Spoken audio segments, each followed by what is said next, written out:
Well, all right, here we are with chapter 47 in transport operations. We're getting into the home stretch of things. We just got a few chapters left. Transport operations, for most of you and nearly all of you, especially those that have been working as an EMT for some time out in the field, this chapter is really not going to contain a lot of earth-shattering information. Most of the information in this chapter was covered pretty well in your EMT course. So this is mainly some review of information, but it is pertinent, relevant, and important information that you're going to need to know moving forward. This information oftentimes, not just this chapter, but this chapter and the remaining chapters that we're going to cover are all part of, going to be part of your final exam for the course. They're going to be part of your certification exam. So while they're not a heavy part of those things, they are important parts of those things that you're going to need to know. So understanding the information in this chapter will be helpful, though it's not as fun and sexy as cardiology or respiratory emergencies or those kinds of things. It is relevant information. It is part of the big scheme of things of what we do. So let's get started. So as you know, today's emergency vehicles are equipped with a lot more advanced technology that supports patient care and safety, much more so than they were, say, 10, 20, or 30 years ago. EMS vehicles and equipment has evolved dramatically over the last few decades. Defibrillators and monitors in the ambulance can transmit vital information directly to the emergency department. This is not drastically new technology, but the means of which it's being done is new, and the volume of data that can be sent is much larger than what could be done back in the late 60s and early 70s. So not overly new, but the idea of it, but the means of it and what we can transmit is very new, in relation to what we've done in the past. Of course, they've got ambulances now carry equipment and tools that can do blood tests and check oxygen levels in the field.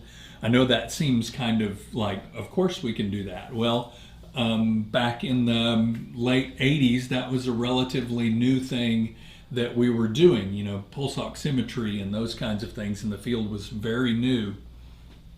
Automatic transport ventilators, CPR adjuncts that help us assist with circulation during resuscitative efforts, things like the Lucas device and that kind of stuff. GPS technology that allows for far more efficient routing and tracking of emergency vehicles so everybody can be accounted for. We know where everybody's at. Patient loading systems that dramatically have reduced the strain on providers by making loading patients and unloading patients from the ambulance much safer and more efficient. It's dramatically reduced back injuries. Mobile data terminals that help crews access dispatch information and communicate more effectively. In fact, many ambulances nowadays are their own mobile Wi-Fi unit, meaning you're in close proximity to that unit, your devices on that unit will connect to the ambulance's Wi-Fi and transmit their data and information to whoever needs that, whether that's your patient care information from your patient report or information that you're sending from a particular device to the receiving hospital. These are, they're mobile data centers now, which is, something very new, that's only been happening in the last 5 or 10 years. Of course, driving these vehicles carries a significant amount of responsibility because with all of this equipment, these are large vehicles. They're, more than likely, instead of, a half-ton pickup size, they're more along the lines of an F5, 450, F550. So they're much more RV size and weight size, weight when we're considering that. It's more along the lines of 10 to 15,000 pounds of weight rather than, 3 or 4,000 pounds in a traditional vehicle. So there's a lot more responsibility there. These vehicles are much more expensive. The ambulance alone is about $250,000 on average for an ambulance.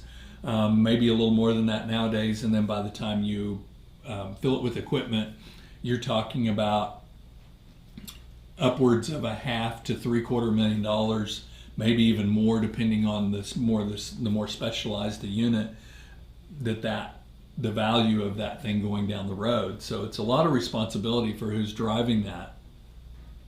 So you must always consider the safety of your crew and the patient in the back and everybody else.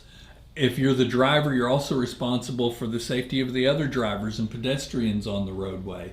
You're always going to be held to a higher standard when you're behind the steering wheel of that ambulance. Remember, just because you have your lights and siren on doesn't mean that other drivers are going to see you or respond to you or do what they're supposed to do. You can't ever make any assumptions when you're sitting behind that steering wheel. The current design standards for emergency medical transport vehicles were first developed back in the 1970s. They come out with this DOT, it was the KKK standard, and no, it doesn't have anything to do with the Ku Klux Klan. It's a KKK standard 1822, and 1822 is not when it was developed, though it may seem that way in some of our older vehicles. No, 1822 is just the number that was assigned to that particular guideline. And this provided design for manufacturing standards. And these are reviewed and updated typically around every 5 years. Many states have adopted this particular federal standard, not because they have to, but because doing so makes them eligible for some federal government grant funding. So it opens up the door for some more funding by adopting this particular standard. Of course, this standard is kind of getting a little bit old, and they're looking to replace it. And there's a couple of potential replacements are from the NFPA. They've proposed an updated standard for emergency vehicle design, so that one's one of them in the running. And then, of course, the Commission on Accreditation of Ambulance Services also has some design standards that are aimed at improving safety and performance. So those are kind of the big two, NFPA being one that has set fire standards for a very, very long time, and they routinely review those standards, as does the Commission on Accreditation of Ambulance Services. So somewhere along the lines, the government's probably going to adopt one of those two as the standard. Really don't know which one that's going to fall to yet, but it's going to happen. There's some different vehicle designs out there for ambulances. This shows 3 of them, and I'm going to talk about one other that really isn't on the picture here, but there are 3 main types that we typically look at. There's the Type 1. These are built on a conventional truck cabin chassis with a modular patient compartment that can be transferred to a new chassis when needed. That's that first picture there on your left. It's a traditional, and that one's actually on a more along the lines of a 5-ton truck chassis. That's like an F550 or an F650, kind of the road warrior design on those. Then we have the Type 2. These are standard van design with forward control and integral cabin body. A pretty typical design, but these are still oftentimes on an F350. And I say F350, what I'm meaning is a 1-ton truck van chassis, a 1-ton van chassis. I mean, it's a very heavy suspension, typically diesel engines or large gasoline engines in these vehicles. Pretty common design, a little more affordable design with the Type 2. Type 3s are built on a van chassis, similar to an RV chassis, and it's an integrated cab with a body. And of course, the box can be transferred to a new chassis in the future. They make also some more heavy-duty ambulance designs with extra heavy-duty components, but generally speaking, most of the ambulances out there on the road, at least in these 3 designs here, have some of the heavier components too. They're built on a medium-duty truck chassis, or a 3/4, 1-ton, 1.5, 2-ton to 5-ton truck chassis. So they're made that way, primarily for durability and longevity because of the punishment that these take. Now, we also see some of the sprinter van types kind of falls in that Type 2 category, but yet, because it's a van, but yet it's a smaller van, it's a lighter vehicle, less room, less. It doesn't have the heavier suspension. It's probably got a heavier suspension than a traditional Sprinter van, but it's not as heavy as let's say the 1-ton or those kinds of big heavy suspensions on the traditional Type 2s that we see here. But we're seeing more and more of those just because the affordability of them. They're much more affordable to purchase, first of all, and much more affordable to maintain. So we're seeing a few more of them around, and those are really mainly being used a lot for more of a transport vehicle than an emergency, running primary emergency calls. But there's no hard and fast rule in most states that prevent you from using one of those. Of course, over the years, emergency vehicles have improved and enhanced a lot of the safety features and functionality. The patient compartment has been enlarged to provide much more working space. There's safety nets that have been added and different features in the back of that helps to protect occupants. Cab corners have been padded and rounded off to reduce the risk of injury in the patient areas. And of course, many improvements have been guided by recommendations from SAE International to meet safety and engineering standards. Really, where there's very little say-so is the cab and chassis of these vehicles. The drivetrain, the motor and transmission and suspension and steering and wheels. All that just basically comes from whoever the manufacturer of that vehicle is. And there's really no particular standards that they have to follow. I'm sure there's some standards, but there's not an ambulance standard per se that they're building a particular, they're saying we're building this vehicle and it can only be an ambulance because it has this engine in it or something along those lines. We use standard built manufacturer bases to build ambulances on. And everything built on it after that is actually follows some other standard. Advanced technologies have led to the development of specialized transport units within the EMS industry. One of the newer ones that we're seeing out there now is the mobile stroke units. They're usually staffed by a nurse, a paramedic, and usually an EMT, maybe even another paramedic driving, equipped with the ability to perform CT scans and some more advanced blood tests on site. They can help determine when fibrinolytic treatment should begin before arriving at the stroke center so they can get some things started en route. Mobile stroke units, they've significantly reduced the time between symptom onset and that advanced stroke care, so they've kind of bridged that link between the big stroke centers. This is all going to be distance dependent. The further someone is away from a stroke center, the more that a mobile stroke unit might be useful. Of course, we've had pediatric mobile intensive care units for some time, little NICU units and those kinds of things that are designed to transport critically ill infants and children.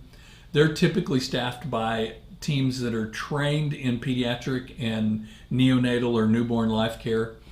The crew's usually a nurse, a paramedic, and an EMT or dual paramedics because usually one of the paramedics or the EMT is driving. So those have been around for some time. We try to utilize every inch of space in the emergency vehicle because we're going to have something that we can store or secure, some piece of essential equipment in that particular area. Various organizations have helped to kind of shape the list of supplies and equipment carried on the modern ambulance. OSHA then also provides some guidelines that's focused on infection control practices and procedures. The American College of Surgeons has developed a standardized list of equipment that's been around since roughly around the 1970 or so when they first came out with their first textbook for paramedic care.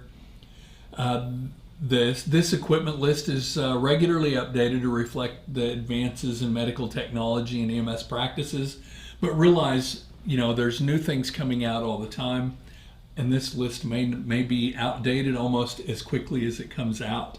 There may be something new out there that's the latest and greatest that we want to put to use. So it's important that you start off every shift with making sure that your truck is ready to go.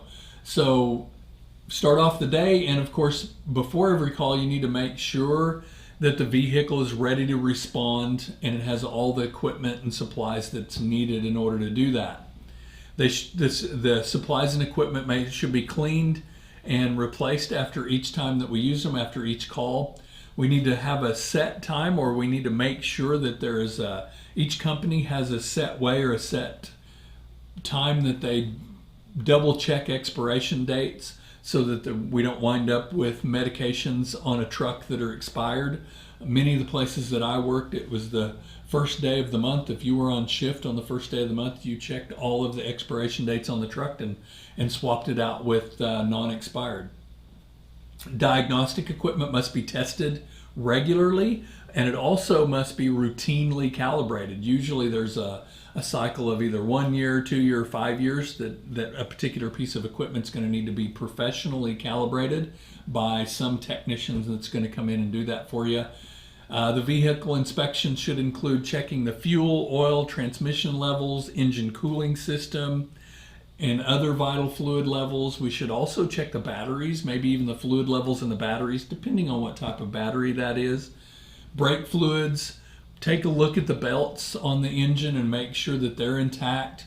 Wheels and tires should be examined for good condition, tread wear, proper inflation. Make sure all the interior and exterior lights have been tested and that they work. Windshield wipers, washer fluid. Windshield wipers are one of those things that oftentimes goes unchecked until it starts raining and you have to turn the doggone things on, and you find out that your windshield wipers are shot. Horn, siren, emergency lights all need to be tested regularly. Make sure the air conditioners, heaters, and all that work. Trust me, if those aren't working, we'll probably figure that out pretty quickly, and we'll be out of that unit pretty fast. Checking doors, making sure that they can close securely, latch correctly. Communication systems all working both on the truck and the portable ones that we use. Mirrors are adjusted correctly. And all the compartments, make sure that the compartments are checked regularly to make sure that the equipment hasn't shifted around or moved around, and that it still contains the proper equipment, the things that we really need in those compartments. And this is especially true of those areas that you don't look at very much. Nearly every one of these ambulances carries a spare tire on them in one compartment. Make sure that that spare tire has air in it. It'll be a problem if it doesn't when you need it. If there's any threat to the vehicle's ability to start, it should be taken out of service immediately because it's unreliable. If there's a steering problem, it needs to be taken out of service.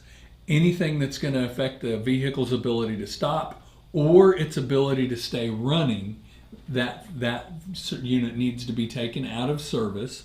This is known as the four S's. Start, steer, stop, and stay running. If there's any worry that any of those may not be able to happen properly, we need to take it out of service because it's not a reliable vehicle. Also, some things that are some warning signs that you want to be aware of, such as chirping or squealing from the engine compartment. Could be a belt that's going bad. Oftentimes, belts can go bad and they can get glazed and squeak or squeal, but if they start kind of out of the blue, it could mean that it has gotten a liquid spilled onto that belt, and that may mean that the engine is either overheating and coolant is leaking onto the belt, or maybe you've driven through a puddle of water and water got on the belt and it's causing that belt to squeak. Either way, it needs some attention. You need to look at it. Don't ignore it. A squeaking belt needs to be looked at because it could be an indication of something more serious going on that may take you out of service. Brake fade is when the brakes feel like they're no longer working well and you're having to push down on them harder, and maybe even the brake pedal might even travel a little bit more and go a little bit further. This happens a lot when the brakes get too hot. So if you've been overusing the brakes, working them too much, it'll cause the brakes to overheat and they get gummy and gluey and they just don't work. And eventually you'll completely lose the brakes. It could be a mechanical issue such as a vacuum loss or a brake fluid loss or something along those lines. Could be wet brakes too if you just went through some water. We'll talk here in a minute about how how to dry out your brakes after you go through a big water puddle. If you've got brake fade, you're going to have to take that unit out of service, and it may need the brakes replaced on it, or some other kind of issue, or some other kind of work. If when you step on the brakes, the wheel pulls to the right or pulls to the left, that means the braking mechanism at the wheel on the opposite side that it's pulling to is maybe not working correctly. If you let off of the brakes and the vehicle wants to stay turning, that means the side that it's turning to maybe has an issue. Either way, if you got a problem if the wheel turns when you step on the brakes, you got a brake problem. If the wheel tries to turn when you let off the brakes, you maybe still have a wheel problem, and that issue needs to be addressed. Sometimes the vehicles will wander a little bit or drift after releasing the steering wheel. It's, if the vehicle drifts just a little bit, a slight drift to the right is not that big of a deal. Just a slight drift, not a hard pull. But one to the left is not so much good. Many of the roadways have a natural crown. They create a crown on the roadway, so the center part of the roadway is usually higher than the sides of the roadway. This is so water runs off the road. So it's not unusual for some vehicles to kind of have a slight pull to the right or a drift to the right. But a pull to the left is not normal, and it needs to be addressed. Pulsating brakes, if you step on the brakes and the brakes pulsate, it means that the rotors or the drums are warped, or you maybe even have a bent wheel. That's going to need to be addressed because the problem's just going to intensify over time. So it needs to be addressed. Of course, loose steering wheel or a lot of play in the steering indicates wear. It could be also underinflated tires, so make sure you check your tires, make sure that they're inflated properly, all the way around the vehicle, but most importantly on the front, because that can cause that kind of spongy or loose feeling in the steering wheel. Tire squeal at low speeds is pretty normal, but if you got tire squeal on asphalt, it may indicate that your tires are underinflated or there's an alignment issue. Sometimes you'll get a little wheel bounce because a bad shock or a wore out tire or a tire that's become unbalanced. Wheel wobbles can happen when a wheel gets bent, so you'll feel that in the steering wheel. The steering wheel will kind of wobble or oscillate a little bit back and forth, and that's usually an indication of a bent wheel or something wrong with the tire on the front of the vehicle. If it's in the back, you'll feel it more in the seat of your pants, and sometimes on the front you'll feel it in your feet too.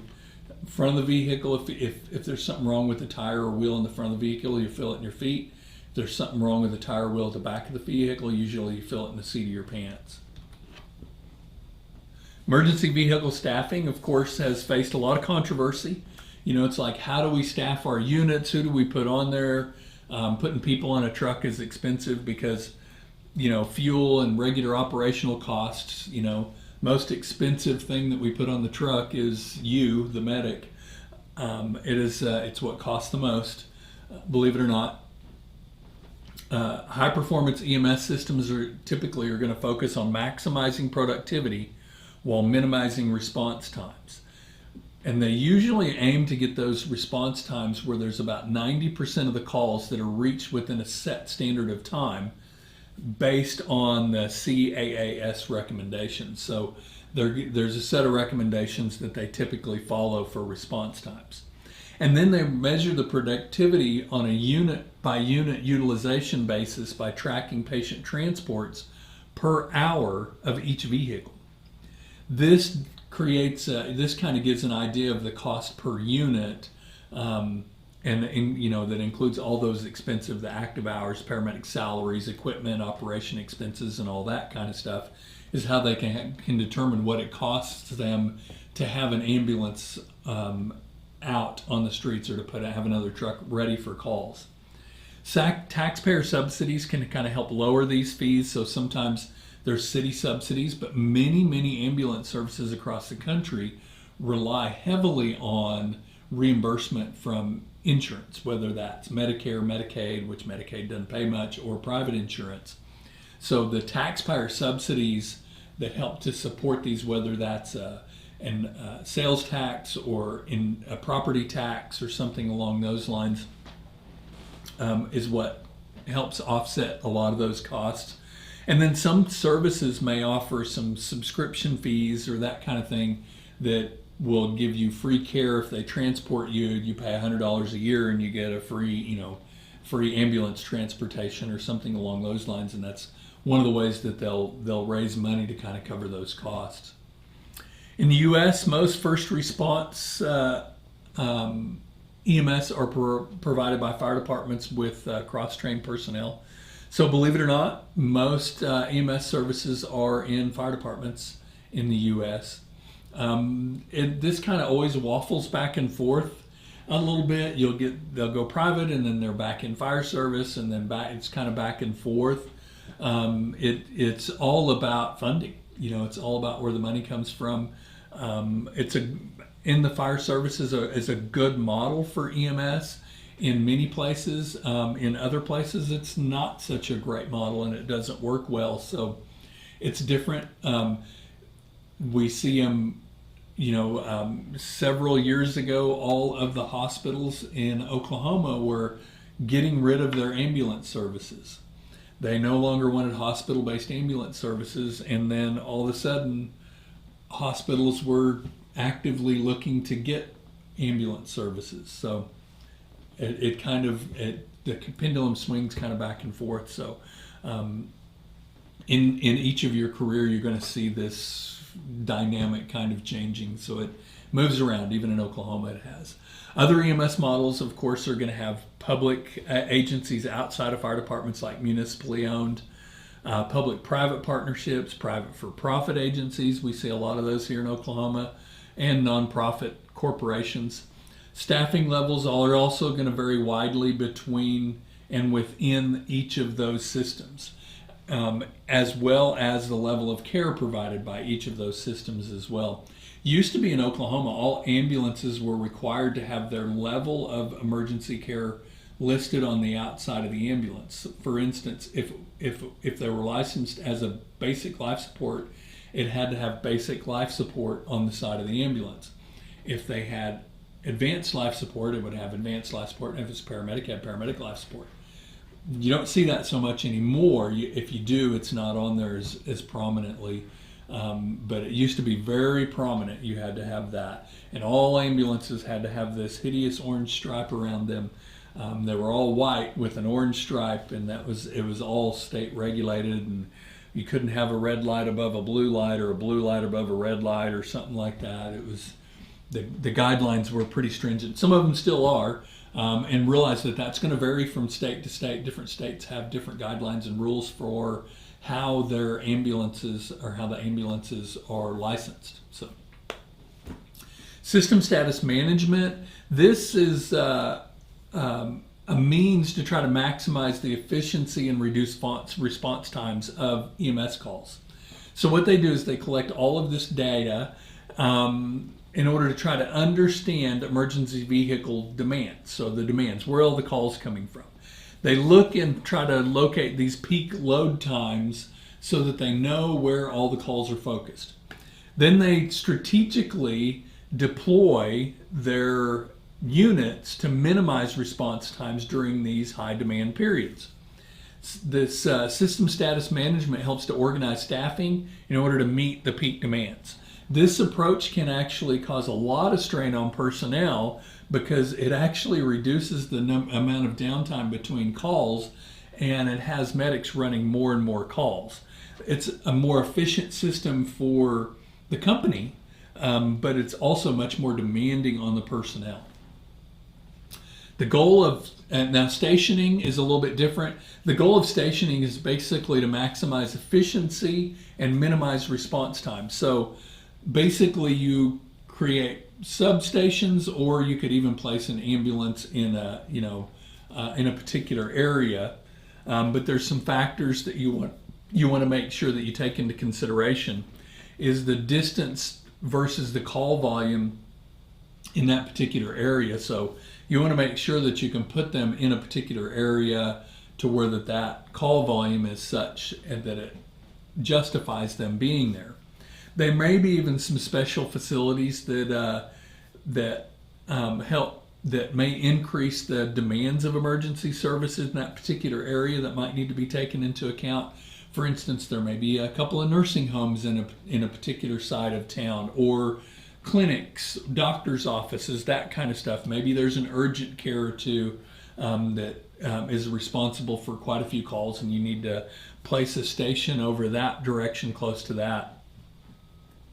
Typically, when we're talking about stationing, we're not talking about placing an ambulance on post, in a particular area, maybe parked in the parking lot of a Quick Trip or something. When we're talking about stationing, we're talking about providing a space for storage and disinfection facilities. There may be even some training rooms or meeting rooms as a part of that station, and even sleeping quarters for personnel who stay overnight. So we're talking about station, we're talking about substations, and not necessarily placing units around town. Now, when responding to a call, of course, we should demonstrate best practices as medics in the field. So we need to put on our seatbelts when we're responding to calls. It's the first thing that we should do when we get in that unit every time. Trust me, people are watching you if you're not wearing a seatbelt. You don't believe me? You drive around town and watch the police officers and how many of them that are not wearing seatbelts. It might surprise you how many of them don't wear seatbelts routinely, which they should, especially if they're writing tickets for people not wearing seatbelts. So make sure you let dispatch know you're responding to something. Confirm the nature of the call and location. Get any additional information that you may need that dispatch may have. While en route, kind of start mentally preparing yourself for what you're going to do, how you're going to assess and take care of this patient. Assign specific duties and scene management tasks to your crew. You might tell your partner, hey, grab this. When we get out, it's on your side of the truck. Grab this and bring that. Decide what equipment that you want to bring. And choose whether or not you want to bring the stretcher or not, whether you want to put equipment on that and take that with you when you go. Always make sure that all equipment is secure before putting the vehicle in motion. Remember, moving around, making turns, doing all those kinds of things can shift things. If door latches are not secured properly, door latches can come open and you can spill all your backboards out along the roadway. Don't ask me how I know that. I just know that it is possible to do such a thing. Items left on the squad bench can be scattered or even broken monitor screens or those kinds of things because they take a tumble. Unsecured equipment like oxygen cylinders and all those kinds of things can become dangerous projectiles if we don't secure that stuff properly. Of course, when you get on the scene, make sure you do a scene size up and let dispatch know you're there. Look for any obvious safety hazards that may be present, and then decide if you're going to need additional assistance. If the mechanism of injury is trauma, that's going to kind of make you go a particular direction, versus if it's a medical illness, you're going to try to determine what the cause of that medical illness is, especially if there's multiple patients. Evaluate if you need specialized equipment or additional response vehicles. Always take your standard precautions. If you're the first one on scene and you have multiple patients, estimate the number of patients and try to determine the number of additional assistance units or vehicles that you're going to need. And then, of course, you may need to assign different roles of triage, treatment, and patient transport to other EMS providers when they begin to arrive at the scene. Traffic control is always going to be an issue at motor vehicle crashes, so we always want to make sure that we don't completely obstruct the flow or prevent the flow of traffic, because we may hinder the ability of other emergency vehicles to arrive. But we also want to make sure that we prevent the risk or mitigate the risk of causing additional accidents just by our presence being there. We should always wear reflective vests day and night on any federal highway. You have to. They should meet the Class 2 NC 107-2020 performance standards. which will be clearly listed on the life vest, the reflective vest. And of course, place reflectors and warning devices on both sides of the crash site as soon as possible. Ideally, we can strategically place some units that will protect the scene. You're going to want to park your vehicle ahead of the crash scene and allow fire units, larger fire units like fire engines, to protect the scene from the back, to prevent somebody running into, the scene from the back side of things. And it will protect your access to your unit because remember, you load from the back, so that's where you'd be most vulnerable. You want to protect that area. Excessive speed is typically unnecessary and dangerous. Of course, remember, the goal is to transport the patient safely to an appropriate medical facility in the shortest amount of time practical. They've done studies on this, and they've determined that transporting a patient with lights and siren is typically not altogether that much faster than transporting them without lights and siren. So it's kind of a risk reward that you need to take into consideration. Of course, you're going to have to follow your local protocols and guidelines as it relates to transporting patients, but something to keep in mind. Make sure you secure the patient with shoulder straps and at least 3 straps across the body, because deceleration or stopping quickly, the straps over the shoulders are going to prevent that forward movement if the vehicle suddenly slows or stops, or if that vehicle tips over, the other straps are going to kind of hold them in place. That's the only thing that's going to really protect your patient, in those instances.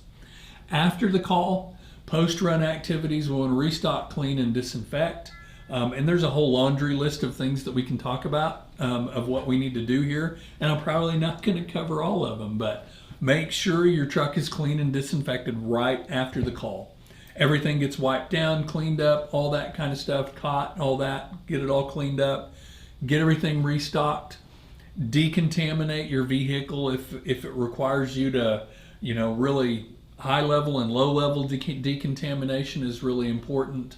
There's lots of methods that can be used to do this. Some vehicles, post-COVID, have some things built into them that you wipe everything down, close up the door, you turn a timer on, close up the doors, and a UV light comes on, and it tries to kill all the microbes or whatever that may be in there as well. So there's a lot of things that came out of the COVID thing. Some of them are a bit over the top, but there are things that could be beneficial out there in the field now. Get rid of all the medical waste, properly discard that in the proper containers. Disinfect or deconfect, whichever you want to do. Disinfect all non-disposable equipment, so make sure you wipe that down, and that includes your EKG leads that were touching the patient, pulse oximetry probes, those kinds of things all need to be cleaned and decontaminated. Make sure you clean your cot, your stretcher, clean any spillage, all that kind of stuff. And typically you want some kind of a germicidal, virucidal solution, but a good 1 to 100 bleach solution will work as well. It'll be just as effective.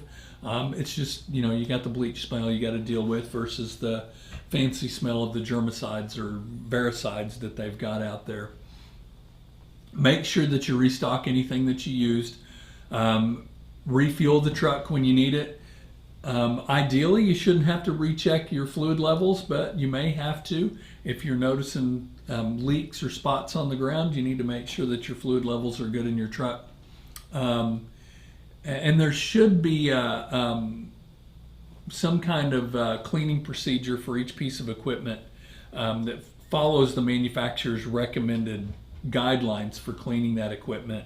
Some equipment does not respond well to getting it wet, whereas other equipment is perfectly suited and designed for doing that. So just make sure you're following those guidelines for that. So when it comes to driving an ambulance, you need to realize that there's more than about 6,500 emergency vehicle crashes happen each year, and a varying degree of responsibility for those. I would love to tell you that none of them are the fault of the driver of the emergency vehicle.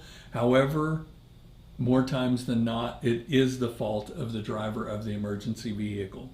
So realize that most of the time we're at fault, and even at times when we're not at fault, we're probably going to still be found at fault just because of the nature of it.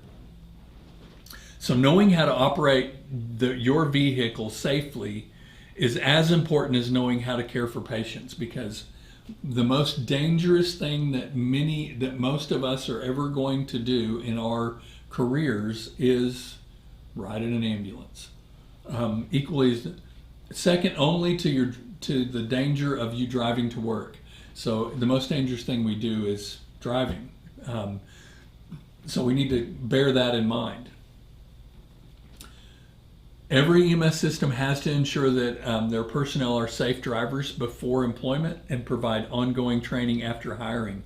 Oklahoma's always been a little bit lax in this, but where it's kind of backfilled is the insurance industry that insures the emergency vehicles or the ambulances requires that all of those drivers go through an emergency vehicle operators course, and does that routinely, has an ongoing course every year or every 2 years. They have to go through kind of a refresher. Realize that not everybody that drives a car is qualified to drive an emergency vehicle, and how true that is. Driving an emergency vehicle is very different than driving a car. In some states, you have to take a particular course in order to qualify to be able to drive an ambulance. There are some important traits that are helpful, such as being very diligent, cautious, having a positive attitude, and a great tolerance or great ability to tolerate the knuckleheadedness of other drivers. Drivers must be physically fit, avoid driving drowsy or under medication that slows reaction times, must be emotionally fit, have a good attitude, good judgment, and knowledge of the area that you're driving in is also a required skill. Always make sure that you have access to detailed street maps and area maps, even if you're using GPS. You got to have a plan B, so you should always have a map book or something along those lines that you can refer to when your GPS fails. They can fail for any number of reasons, either the computer or the screen or whatever just happens to fail. It quits working or you lose signal. Also, knowing your local roads and traffic patterns is helpful so that you know when to look for alternate routes, because sometimes GPS doesn't always pick the best route according to traffic. If there's a lot of traffic or if there's new construction and those kinds of things, it's causing a lot of congestion. They may not take into consideration school zones and particular times of day that you might want to avoid. So being familiar with those various types of traffic hazards that you may encounter will be helpful when you're responding to calls. Also, knowing where key facilities are, like hospitals, airports, arenas, stadiums, and all those kinds of things will be helpful. Not necessarily just in your area, but even bordering areas, knowing where those things are. For instance, if you have to go assist your neighboring town, or if your patient gets worse while you're transporting, knowing that there's a hospital close by or where that hospital is located where you can take them to. Fatigue is a big concern. Recognize its impact that it can have on your driving. And of course, if you're fatigued, and this is what this slide says, take yourself out of service until you're alert again.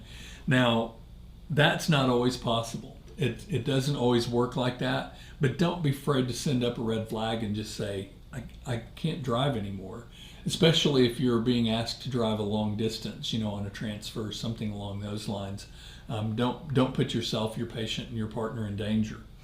Avoid all distractions while driving, including typing on a computer, texting, or using personal devices. And I say that with a smile on my face, knowing that many of you are out there operating more than one radio while you're driving, looking at GPS and those kinds of things. Just realize that the more those things take your eyes off the road, your focus off the road, the more danger that it puts you and everybody on that emergency vehicle in. Don't listen to music that interferes with your ability to listen to radio communications. And of course, it says don't eat or drink while driving an emergency vehicle. I'm going to take that a step farther. OSHA says you should not eat or drink anything in the front of an ambulance. That includes put on chapstick or anything like that. Those you should not. None of those things should happen in the front of an ambulance. Like that never happens, but that's just what OSHA says. So, all passengers, including EMS personnel, should wear seatbelts unless they're for some reason that patient care is going to require you to do otherwise, and that should be in as brief amount of time as possible. But your partner up front driving the truck should know that that's what you're doing, that you're up and you're unrestrained, and they should be even more cautious and take that in consideration. Parents should never hold their children during transport. Children should always be properly restrained, and they should never ride unsecured on the stretcher. Remember, we don't use adult seatbelts on children. We want to make sure that they're in a proper device. When it comes to speed, always drive with caution, regardless of the urgency. Remember, we're going to have to take into consideration all the road conditions and all of those kinds of things when we're transporting or when we're driving an ambulance. So, just because it is an emergency doesn't mean that we should always drive fast. We need to make sure that we drive with due regard. Do not use lights and sirens when transporting non-emergency patients unless you're told to do so because you need to get that patient transported and dropped off to go on another emergency call. It's about the only time that you're able to do that. Paramedics in the rear with the patient should decide if lights and sirens are necessary. Traffic conditions should not determine whether lights and sirens are used. So we're not going to use them just because we want to get through traffic faster. Assume that other drivers may behave completely unpredictably. If you always do that, you're always going to be fine. If you think of the craziest, most nonsensical thing that a driver could possibly do when they see an ambulance, and you prepare yourself for that, you're never going to be disappointed. Expect vehicles to pull to the left, pull to the right, stop in the middle of the road, do any number of kind of things. Be prepared for them to do that. Drivers can act very unpredictably when they panic. Some drivers might not even notice you behind them. They may just be completely oblivious to you. Always make sure you keep that safe following distance even when they don't see you. Hopefully other drivers will help kind of alert them to your presence, and then they'll move out of the way. But believe me, when they do see you, they're going to panic and they'll probably slam on their brakes, and if you're too close behind them, you will hit them. So make sure that you're not driving aggressively or anything like that, because those drivers can panic. Never accelerate through intersections, even if you have the right of way. So even if you've got the green light, slow down as you approach those intersections and be on the alert. Again, people can act and behave unpredictably, and they panic a bit when they see an ambulance. Make eye contact with other drivers to make sure that they understand your intentions and they see you. It's always very helpful to look right at them and make sure that they're seeing you and they're looking at you. Always use your turn signals to indicate your next move. Even if you got all your other lights on, use those turn signals. And never try to force another vehicle into oncoming traffic to get around it. So don't force your way into the oncoming traffic lane or anything like that. Always take your time. Allow people to respond. Give them time to respond. Keep a good distance, 4 or 5 seconds behind other vehicles at average speeds is pretty good. Avoid being tailgated by regularly checking your rearview mirrors and side mirrors, but never exit a vehicle to confront a tailgating driver. Be aware of your blind spots that the mirrors can't fully see, and there's big blind spots on ambulances. Usually there's a spot mirror on those, but those are not always reliable. Be aware of those blind spots. Lean forward to see past the side mirror if objects obstruct your view ahead, and lean forward and back as much as possible to see where people are in those mirrors. So you can look by leaning forward and leaning back a little bit, you can get a better view in the mirror and see if there's anybody in your blind spot. Vehicle length and width must be considered when maneuvering through tight spaces. Always account for the size of the vehicle you're driving in order to avoid side swiping or clipping obstacles. Be mindful of the vehicle's dimensions when parking to ensure proper clearance, and be aware that your braking distance is going to increase as the vehicle gets bigger and heavier. So we want to keep all of those things in mind and be mindful of those things. So in order to help to adjust your proximate vehicle width, your vehicle width will be just slightly narrower than the mirror width of your vehicle. So that's something to kind of keep in mind. The length of your vehicles will also determine your pivot points where you'll turn so you don't clip curbs and those kinds of things. Once you make sure that your back wheels have passed the whatever object you're maneuvering around, once your back wheels have passed that object, you should be able to turn just about as sharp as you want to, and you're not going to hit that object. But if you turn before your back wheels clear that object, then more than likely you stand a greater chance of actually hitting that object. Avoid backing up whenever possible, but if you have to, always use a spotter or a ground guide to make sure that you don't hit something. Keep that spotter in your line of sight at all times while backing up. So they're going to want to stay where that they can see you and you can see them in your mirror. Use clear hand signals when maneuvering. Roll down your window on that side so you can hear any verbal commands or warnings if they yell out. And then if you have to get out, if you don't have a ground guide, get out, walk around the vehicle before backing and make sure there's no obstacles back there. Ambulances are all built with an audible warning device that activates when the vehicle is backing up. So make sure you're using those devices, and don't completely rely on the backup camera as your sole source for being able to back up. Use a ground guide, and if you don't have that ground guide, get out of the vehicle, walk around the vehicle, make sure there's no obstacles, and if you have no choice, then slowly and cautiously begin backing the vehicle up. Make sure that you park to allow efficient traffic flow and easy access for other emergency vehicles. Avoid blocking the path of other emergency vehicles by parking about 100 feet past the scene. Remember, you want to protect your ambulance because your ambulance is the transport vehicle. It is the vehicle that is designed to care for injured and sick people, so you want to make sure that you protect it. Fire trucks are more designed to protect property. So we utilize those as kind of a buffer to protect the scene a little bit more so. As with patrol cars, now I'm not saying that fire, that their equipment doesn't play a role in the caring and taking care of ill and injured people, because it does, and we want to protect that equipment. But we can't transport them if we don't have an ambulance. So, kind of have to weigh the good with the bad. Park uphill and upwind if there's smoke or hazardous materials present. Keep your warning lights on at night. On the back side of a hill or near a curve. Stay clear of fires, explosive hazards, down trees, or unstable structures and those kinds of things. We should just stay completely away of that stuff. Leave emergency warning lights on if your vehicle is blocking part of the roadway. So leave your lights on if it's parked in the street. Almost always we leave them on when we respond. Park as close to the scene as possible.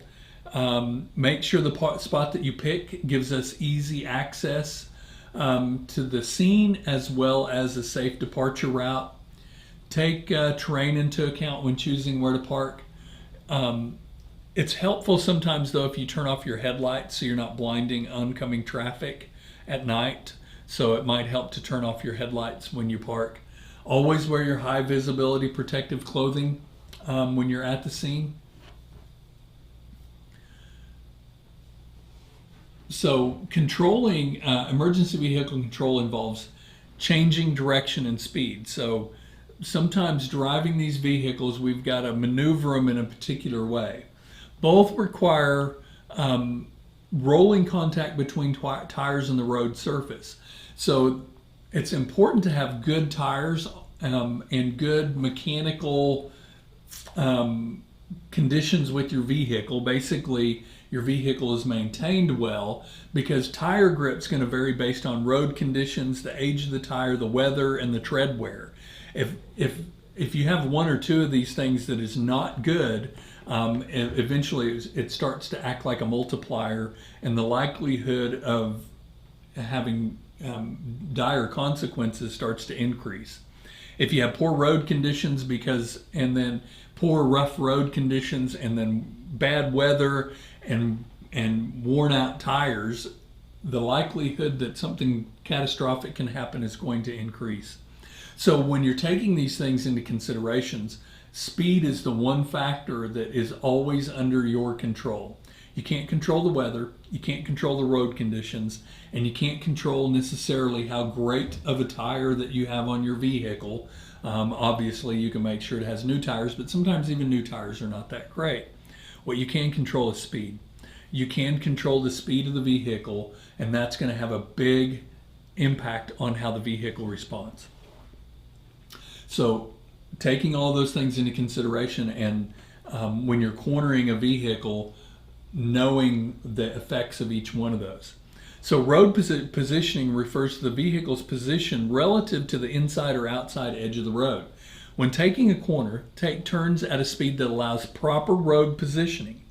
The apex of a turn is where the vehicle is closest to the inside edge of the curve. So we can see that in this image where the apex of that curve is. Reaching the apex too early can push the vehicle outside the roadway.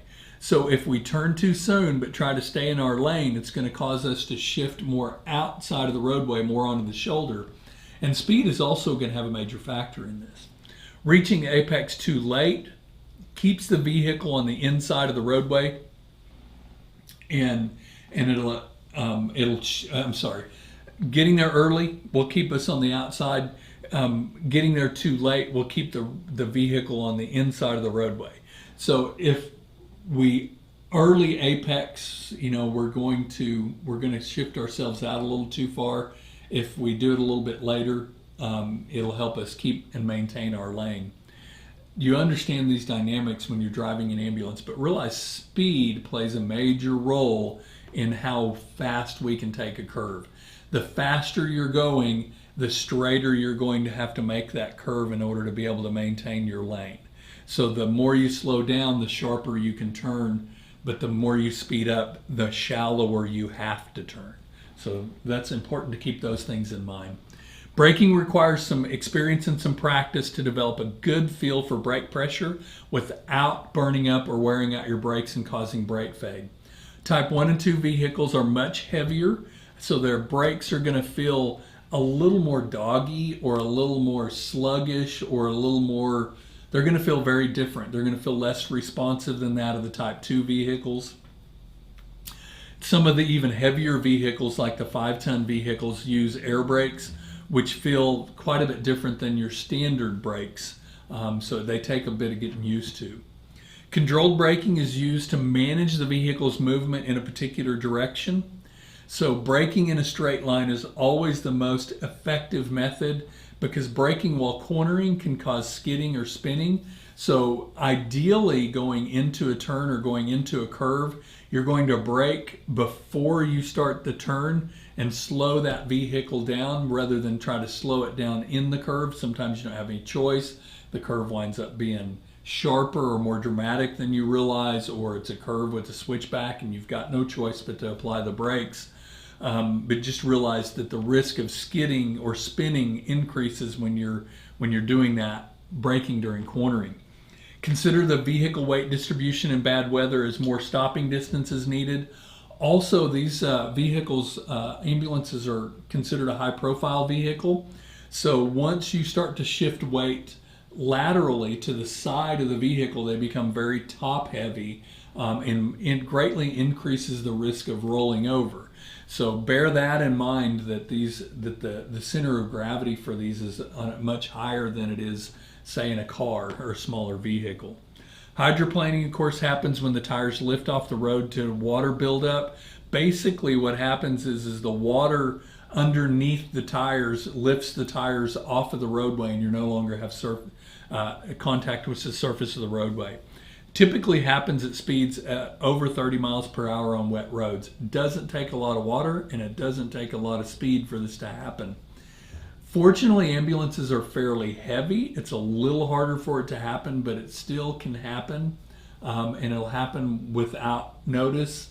And what often happens is when you hit a large pool or puddle of water with one side of the vehicle, it'll cause it to pull to that side, and it'll pull the steering wheel to that side. So if you're not prepared for it, it can cause you to spin and perhaps roll over. Remember to slow down gradually during hydroplaning without slamming on the brakes. Essentially let off the gas, hold onto the steering wheel, and gently just kind of gradually pulsate your brakes just a little bit at a time to begin slowing you down. The goal is to keep you going straight, and slow the vehicle down to where that it can again the tires can make contact with the road surface. Avoid driving through standing water whenever possible. Of course, it's not always possible. Most of the time we do have to drive through standing water, but when you do, you really need to reduce speed. Anytime you're driving an ambulance in a large downpour of rain, you need to be prepared and to slow down or to come across some standing water and have to make quick slowdowns. Otherwise, your risk of hydroplaning will increase.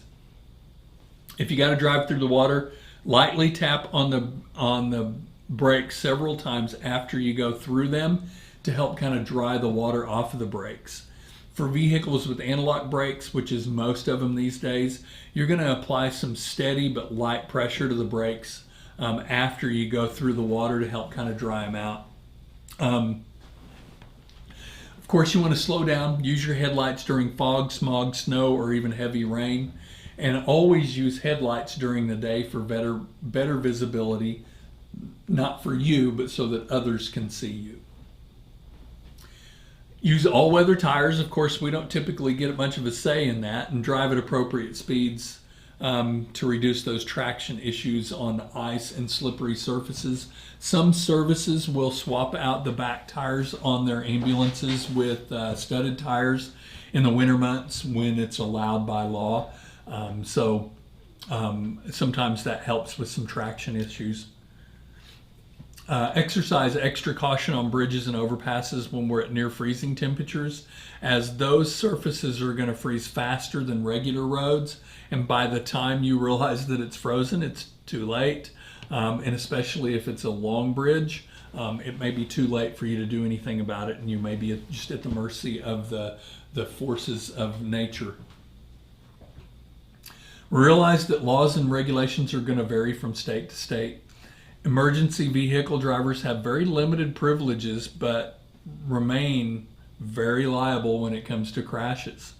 Liability often falls on the driver if a crash occurs when the lights and sirens are activated, and they're the major cause of EMS lawsuits. So even if you're in the right, your lights and sirens are on, there's a very good likelihood that there may be a lawsuit coming. Warning lights and sirens allow us as drivers to park or stop in illegal spots, proceed through red lights and stop signs after stopping. We can exceed posted speed limits, we can drive against traffic on one-way streets or make illegal turns, and we can pass vehicles by crossing the center line legally. So there's privileges that it gives us, but it's not an all for one. We don't get everything we want. We do get right-of-way privileges, but these still vary by state to state. Some states permit proceeding through red lights and stop signs after you stop, and that is Oklahoma. Others allow passing controlled intersections with due regard when you have flashing lights or sirens.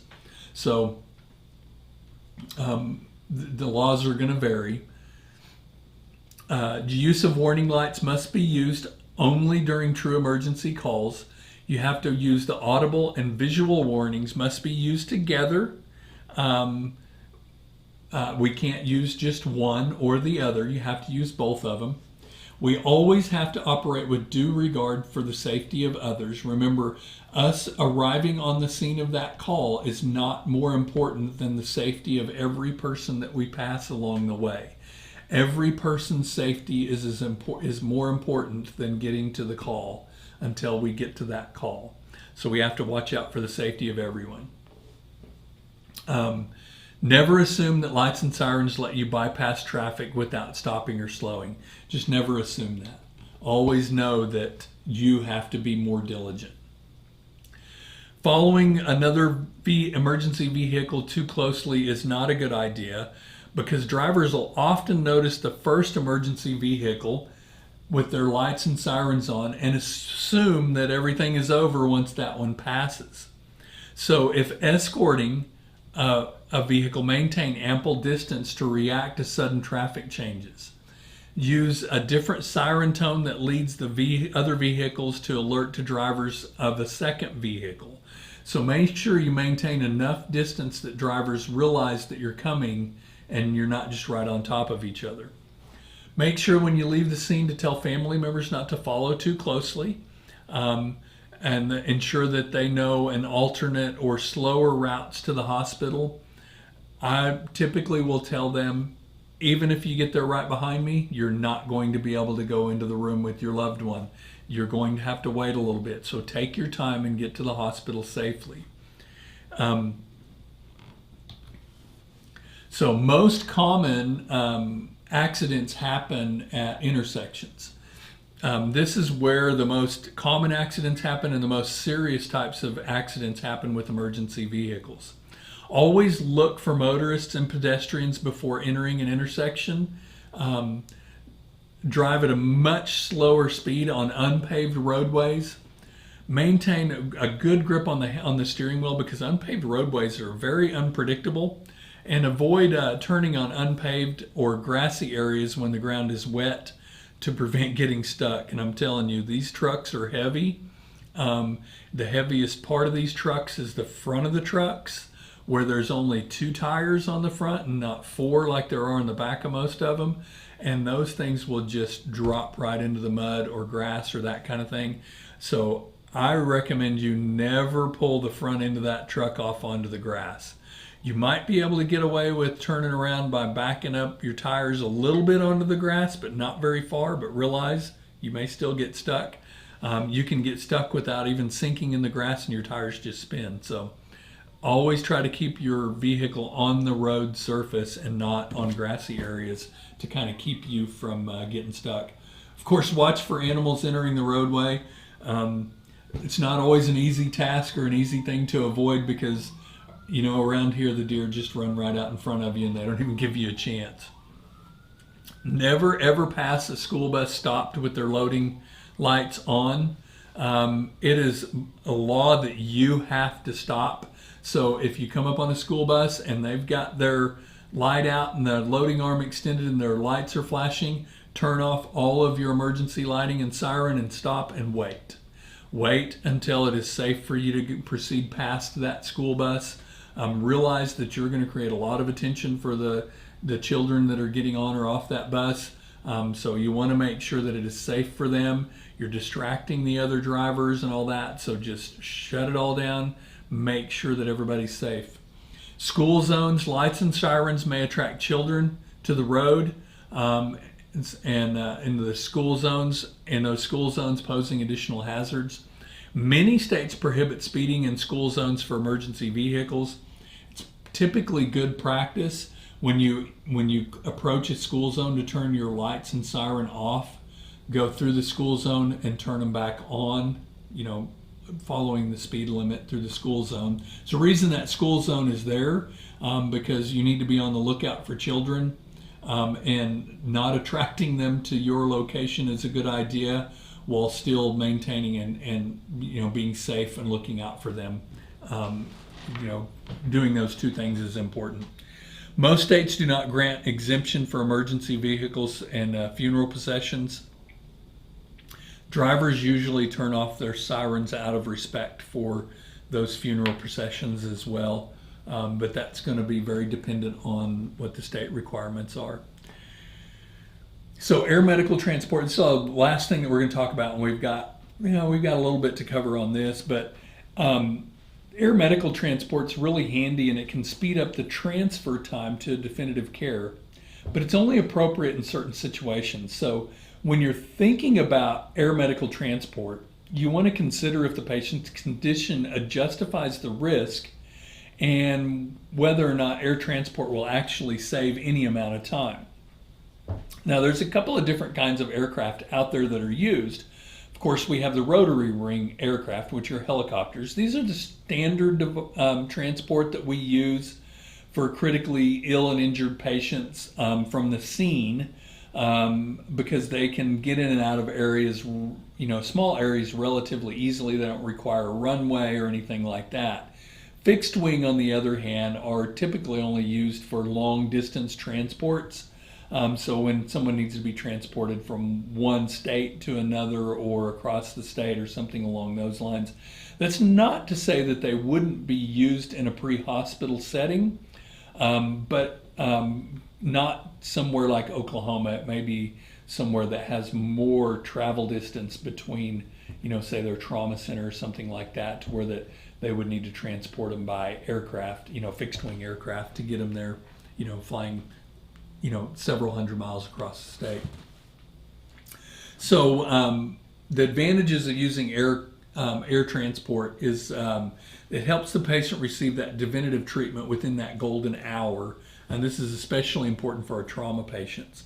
It reduces transport time over those long distances, but we should make the decision early so that we can get the aircraft on the way, because it's going to take a little bit of time to get that aircraft off the ground, everybody loaded up. They're going to have to travel that distance to get to you.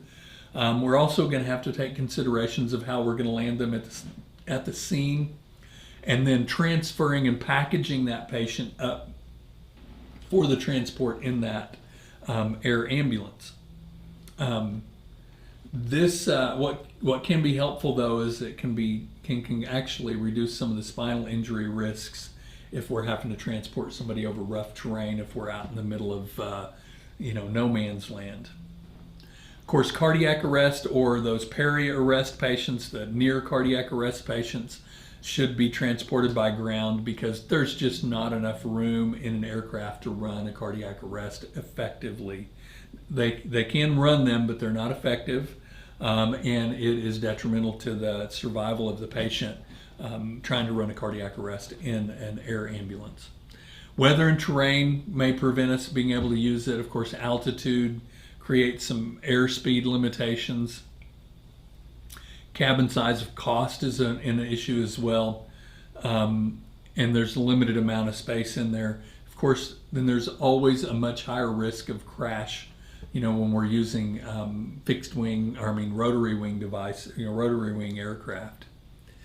So make sure you learn the capabilities of the medevacs that you're using, their protocols and their procedures, that you're familiar with them.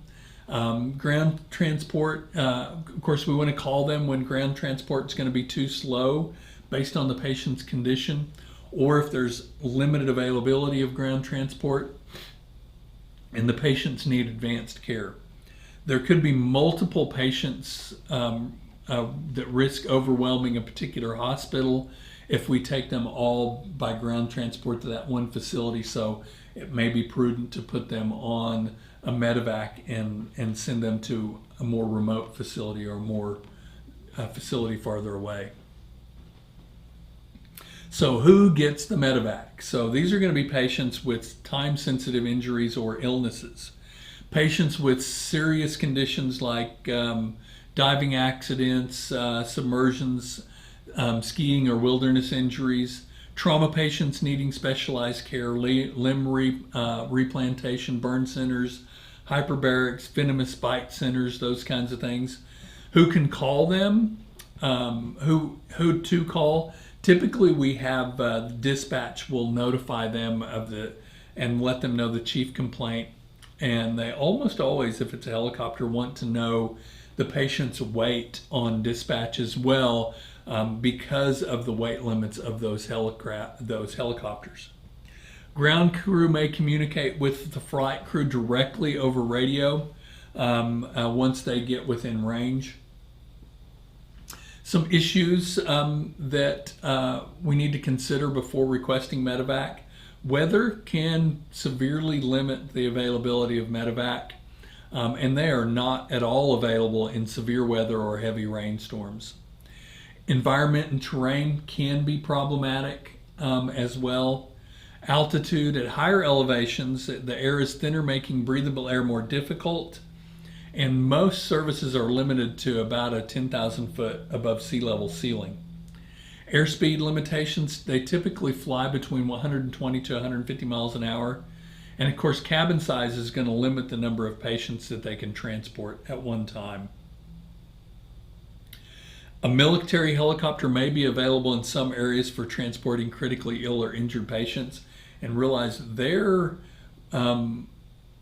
availability and when they cannot operate may be pretty different than the civilian guidelines as well. So you need to be familiar with what they can and can't do. So establishing a landing zone is going to be the responsibility of the EMS ground crew that's there, that's called them. The area should be a hard or cropped grassy level surface area, at least 60 by 60 feet, but ideally 100 feet square. We want that to be clear of loose debris. Landing them in a gravel driveway or a gravel area is not a good idea because of all the loose debris that it will pick up. The immediate area should be clear of overhead or tall hazards such as power lines, cell antennas, and tall trees, those kinds of things. If there's something there, we must let the flight crew know.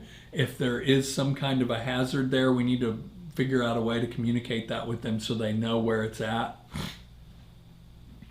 So, and then mark that landing zone, mark the corners of that landing zone with some sort of lighting. They make all kinds of different devices, lighted cones or flashing lights or those kinds of things. You can use flashlights. Or you can use the headlights of vehicles to form an X out there so that they know where to land. Never use things like accident tape or put people out there, flares or anything like that to mark the area. When they're landing, you want people away from that area. Move non-essential persons and vehicles to a safe place outside of that landing zone. Try to radio the flight crew to let them know wind direction if it's a strong wind. And be prepared to try to improvise a way to let them know that wind direction if you're unable to communicate with the flight crew, or if they request, some kind of indicator that you can let them know what that wind speed is. Many aircraft do have night vision goggles and good sized landing lights. So they may want you to turn off your flashing emergency lights at the landing zone once the pilot is aware of your exact location so that they can use their night vision goggles. And this is mainly going to be on the military side, but some of the civilian side have those as well. Be familiar with the capabilities, protocols, and methods for assessing helicopters in your area. Do nothing near the helicopter unless you're directed by the pilot or crew. Keep the pilot in view at all times and only approach and depart the aircraft from the front when you're told to. Once that aircraft lands, do not approach the helicopter. Wait on the crew. They are going to tell you what they want you to do, and they're probably just going to come out and meet you. Keep a safe distance from the aircraft when it's on the ground. And what's considered hot, or when the tail rotor is spinning. If you're asked to enter the landing zone, stay well clear of the tail rotor. You should stay well clear of the tail of that aircraft unless you're accompanied by a crew member that's letting you know where you need to be. Here's some diagrams that kind of show you how to approach the helicopter, and there's that kind of that cross view of the lights and all that stuff for the landing zone. Yeah, it'd be great if we had all those things, but we don't always have those. I've used 4 flashlights in the corners to give them an indication of where the landing zone is, and that's worked. But you see there on the left where we're going to approach is basically from the 12 o'clock position at the front of the helicopter, and that's because the pilot can see you.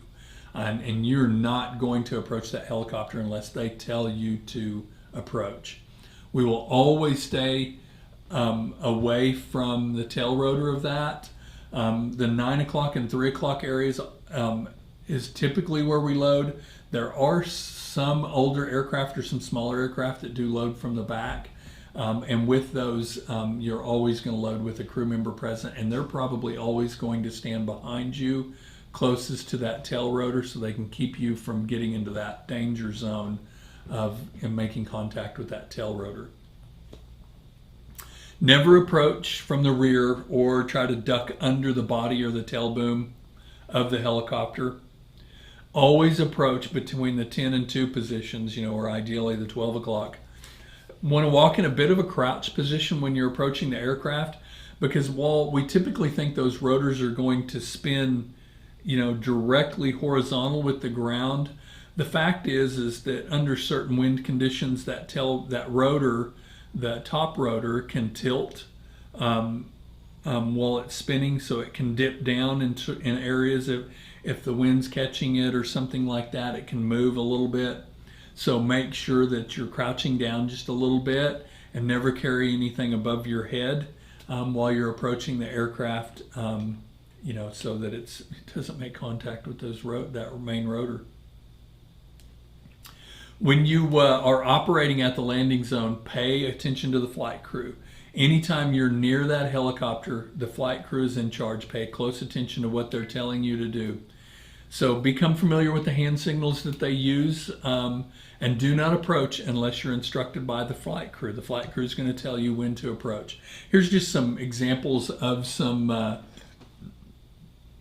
helicopter hand signals. Typically, most of these pilots are going to be pretty good about where they're going to set this thing down. So you may be out there flapping and waving your arms like a crazy person, and they may not pay a bit of attention to you. So, don't be surprised if they don't. But that's why it's important to understand and have a close working relationship with your flight crews.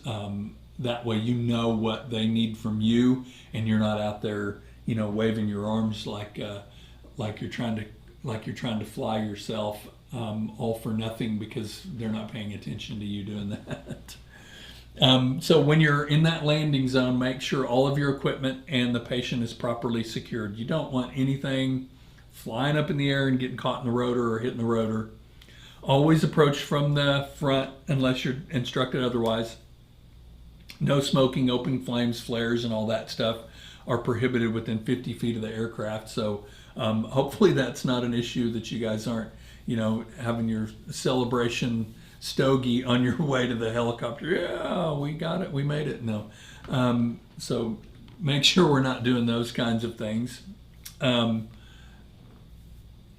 Medevacs typically respond to service requests throughout a large multi-jurisdictional area, and they're going to interact with multiple services on several different radio frequencies.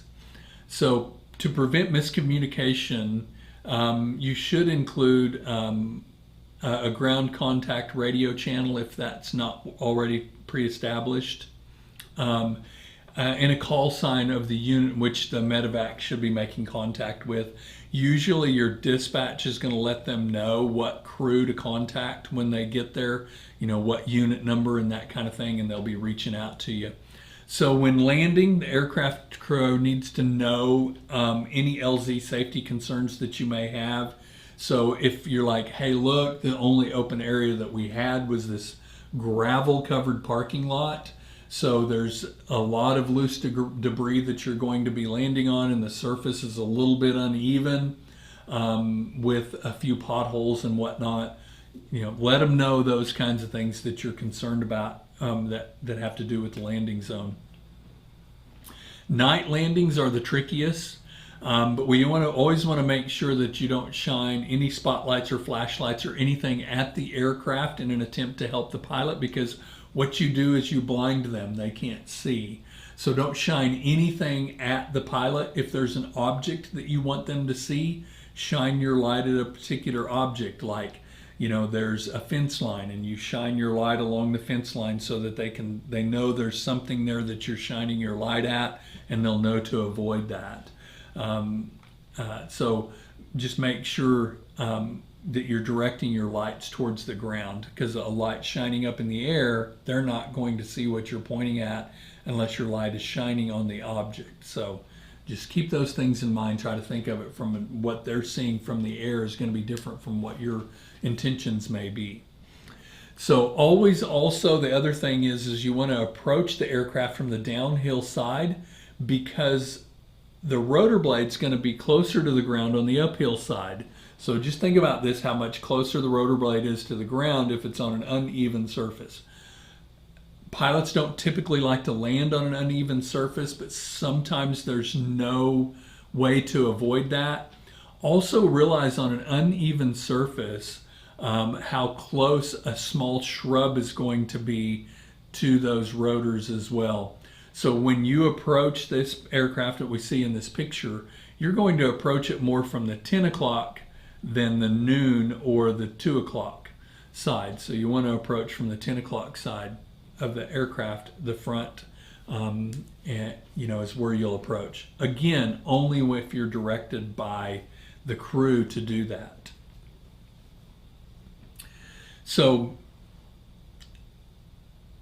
when we call for medevac at a hazardous material incident, the crew needs to know immediately of the hazardous materials, ideally of exactly what it is that we're dealing with. Because the aircraft generates a lot of wind and the hazardous vapors that are present could be spread around by that helicopter. So it's important to take those things into consideration. We may need to establish a landing zone that's upwind and uphill from the scene, or a particular distance away from it. Patients also exposed to hazardous materials have to be thoroughly decontaminated before they're loaded into loaded into the aircraft, because they can't have that. They can't have those hazardous materials trapped inside of that aircraft with them. All right. So, that is chapter 47. We will be back with chapter 48. I'm trying to remember the name of it. That's why I'm pausing. I cannot remember the name of chapter 48 and what that is. I think it has to do with probably mass casualties. I think it has something to do with that. So see you back at chapter 48.